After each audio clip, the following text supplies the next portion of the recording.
भारत ने बना ली दुनिया की पहली ऐसी तकनीक। अब भारत 5th जनरेशन और 6th जनरेशन के फाइटर जेट को बनाएगा नहीं, सीधा छापेगा।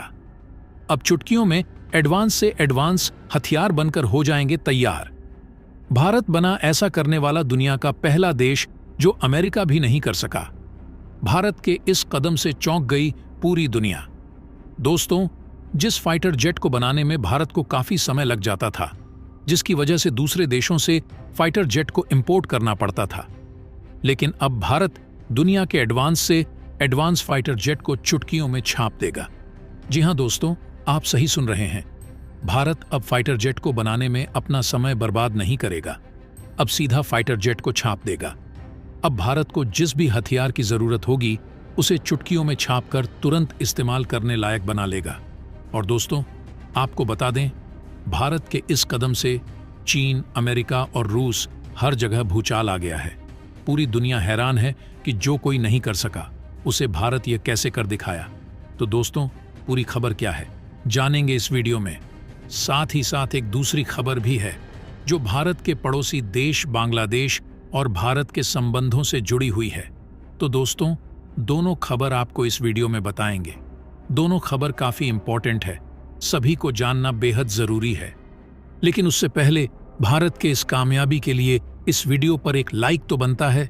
फटाफट वीडियो को लाइक कर दीजिए। दरअसल दोस्तों, भारत दुनिया का पहला देश बनने जा रहा है जो 3D प्रिंटिंग की तकनीक का यूज करके अपने नेक्स्ट जनरेशन के एयरक्राफ्ट को तैयार करेगा। यानी कि इस तकनीक के इस्तेमाल से भारत अपने 5th और 6th जनरेशन के फाइटर जेट्स को तैयार करेगा। आपको बता दें, एक फाइटर जेट में लगने वाले इंजन और इलेक्ट्रॉनिक कंपोनेंट्स को छोड़कर के उसके पूरे स्ट्रक्चर को 3D प्रिंटिंग के जरिए तैयार किया जाएगा। और जब पूरी तरह से स्ट्रक्चर तैयार हो जाएगा तो उसमें कोई जॉइंट भी देखने को नहीं मिलेगा। कम समय और साथ ही कम लागत में इस तकनीक का इस्तेमाल करके भारत अपने फाइटर जेट को तैयार कर लेगा। दोस्तों, आपको बता दें कि अभी तक भारत 3D प्रिंटिंग की तकनीक का इस्तेमाल घर, बिल्डिंग, इंजन और रॉकेट बनाने में कर चुका है, जिसमें भारत को सफलता भी मिली है। लेकिन अब फाइटर जेट भी इस तकनीक के माध्यम से बनाए जाएंगे। बता दें कि भारत दुनिया में ऐसा पहला देश बनने जा रहा है जो हर कोई बनने की कोशिश कर रहा है, लेकिन नहीं बन सके। लेकिन भारत ने करके दिखा दिया है। जी हां, लेकिन इस पर भारत को ध्यान देकर चलना होगा, तभी भारत इस तकनीक को और भी ऊपर ले जा सकता है। अब आप सभी को बता दें कि सबसे पहले भारत अपने 5th जनरेशन के fighter jet advanced medium combat aircraft यानी कि एमका के लिए इसका इस्तेमाल करेगा।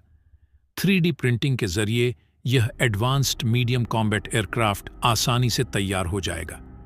और दोस्तों, इस एयरक्राफ्ट को इस तकनीक के जरिए बनाने से पैसों की बचत के साथ साथ इसकी प्रोडक्शन भी काफी ज्यादा होगी और इसके मटेरियल में करीब 50 से 60% तक बचत की जाएगी। वहीं बताया जा रहा है कि इस तकनीक के इस्तेमाल से वेस्टेज भी काफी कम होगा। हिंदुस्तान एरोनॉटिक्स लिमिटेड, जो कि इस एयरक्राफ्ट को तैयार कर रही है, वह लगातार कई प्राइवेट कंपनियों के साथ बातचीत कर रही है जो इस तकनीक का इस्तेमाल करके उसकी मदद कर सके। इस तकनीक का इस्तेमाल के लिए यहां पर CNC मशीन, जिसे हम कंप्यूटर वायर कंट्रोल मशीन के नाम से जानते हैं, इसका इस्तेमाल करते हुए फाइटर जेट तैयार किया जाएगा। दरअसल दोस्तों, भारत के इस तकनीक से जापान में भूचाल आ गया है, क्योंकि भारत जिस तरह से इस तकनीक को एडवांस बनाता जा रहा है, मतलब 3D प्रिंटिंग तकनीक के बारे में अच्छी तरह से सिर्फ और सिर्फ भारत ही जानता है। हालांकि और भी कई देश जानते होंगे, लेकिन सबसे अच्छी तरह से भारत को ही पता है। और दोस्तों, यह एयरक्राफ्ट को बनाने में कोई भी ज्वाइंट का इस्तेमाल नहीं होगा। रिपोर्ट के अकॉर्डिंग इस मशीन के इस्तेमाल से हिंदुस्तान एरोनॉटिक्स लिमिटेड को काफी ज्यादा बचत हो जाएगी। दुनिया में भारत से पहले उसका सबसे बड़ा और कड़ा कॉम्पिटिटर यानी कि चीन इस तकनीक का प्रयोग कर चुका है।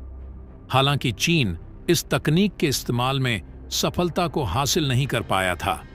ऐसे में अब भारत ही एकमात्र ऐसा इकलौता देश बन गया है जो इस तकनीक के इस्तेमाल के साथ पहली बार एयरक्राफ्ट को तैयार करेगा। अगर हम बात करें इससे होने वाले सबसे बड़े फायदों की, तो सबसे पहले फाइटर जेट में जितने भी मेन इंपॉर्टेंट कंपोनेंट हैं, इन्हें बहुत ही कम समय में तैयार किया जा सकता है। कम लागत में फाइटर जेट तैयार होगा, हल्के वजन के साथ तैयार होगा, जो कि कम फ्यूल कंज्यूम करेगा, और इसमें होने वाला एरर 0% देखने को मिलेगा, जिससे फाइटर जेट की परफॉर्मेंस 100% और एफिशिएंसी भी 90% से ज़्यादा देखने को मिल सकती है। अभी भारतीय कंपनी के लिए यह एक चैलेंज है, लेकिन इसमें कदम रखना ही भारत के लिए बड़ी जीत मानी जा रही है। दोस्तों, अब बढ़ते हैं दूसरी खबर की ओर। दरअसल दोस्तों, यह खबर भारत और बांग्लादेश के रिश्तों से जुड़ी हुई है। दरअसल आपको बता दें कि भारत ने बांग्लादेश के एक बंदरगाह पर अपना कब्जा करने जा रहा है। इस बंदरगाह का नाम मोंगला पोर्ट है। बता दें कि भारत ने यह कदम तब उठाया है जब चीन इस पोर्ट को हथियाने के लिए बांग्लादेश के साथ संपर्क में है। भारत बांग्लादेश के पोर्ट का मैनेजमेंट करना चाहता है। बता दें कि इससे पहले भारत ने ईरान के चाबहार पोर्ट और साथ ही म्यांमार के सिविल पोर्ट के मैनेजमेंट से जुड़े एग्रीमेंट किए हैं। अब भारत बंगाल की खाड़ी में बड़ी जीत हासिल करने के लिए मोंगला पोर्ट में अपना इंटरेस्ट दिखा रहा है। दरअसल चीन लगातार बंगाल की खाड़ी और साथ ही हिंद महासागर में अपने पैर पसार रहा है। ऐसे में चीन को दूर रखने के लिए यह बंदरगाह भारत के लिए काफी अहम बन जाता है। इस बंदरगाह की डील पर चर्चा तेज तब हुई जब बांग्लादेश की प्रधानमंत्री शेख हसीना प्रधानमंत्री नरेंद्र मोदी के शपथ ग्रहण समारोह के लिए दिल्ली आई थी।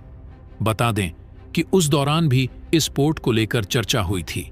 इसके अलावा सूत्रों की माने तो बांग्लादेश की प्रधानमंत्री शेख हसीना जून के अंत या फिर जुलाई की शुरुआत में भारत की यात्रा पर आ सकती है, और इसी यात्रा के दौरान इस डील को फाइनल किया जा सकता है। भारत के लिए नॉर्दर्न और ईस्टर्न स्टेट के हिसाब से यह ट्रांसशिपमेंट हब बन सकता है। मोंगला पोर्ट चिकेन नेक कॉरिडोर को बाईपास करता है। ऐसे में भारत के लिए काफी अहम बन जाता है। भारत अपने नॉर्थ और ईस्ट राज्यों के साथ बेहतर तरीके से इस पोर्ट के जरिए कनेक्ट हो सकता है।